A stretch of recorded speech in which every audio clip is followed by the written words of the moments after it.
On that note, in fact, Brian, at this point of time, what we are learning is certainly that there are details of the confirmation of nearly 60 people on board, where Virginia Republican Governor Glenn Youngkin has said Wednesday that first responders from across the Northern Virginia, Washington, D.C. and Maryland mobilized quickly to assist with the search and rescue efforts following the plane-helicopter collision into the Potomac River.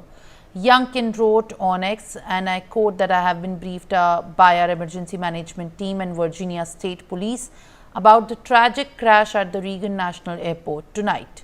Extensive resources are fully supporting the search and the rescue efforts. He continued, first responders from across Northern Virginia mobilized quickly, unquote.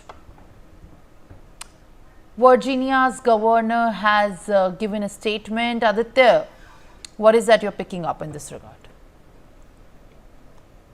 Simran, the statement has been pouring out such on the social media accounts, that the prayers of all the senators are with the family members of the departed soul, or who are with people who have been injured. One such report is coming. As per some reports, a report has come to the fore.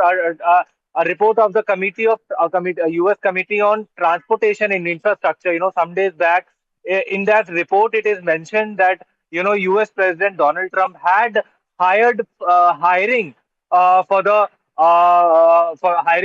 ATC in the Air Traffic Control Department, and this crash has come. This crash has come 8 days after Donald Trump had imposed a freeze on the hiring of air traffic control in the Department of ATC. So it is a very significant report that has come out in the public domain that Donald Trump impose a freeze on the hiring of officials in the air traffic control department.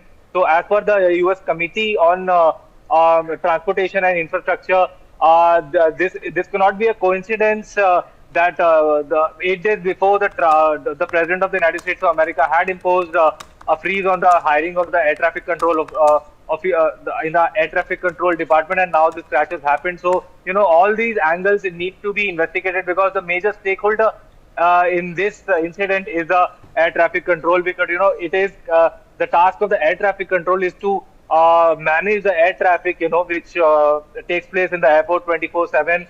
This is something which needs to be seen as to what went wrong, what were the problems in this regard. So far, the rescue operations, the emergency rescue operations are ongoing. It needs to be seen by when any exact number can become. Simran, yes. Well, all right, Brian, and my colleague, in fact, Aditya, thank you for joining us live on the broadcast. And on that note, with more news and updates,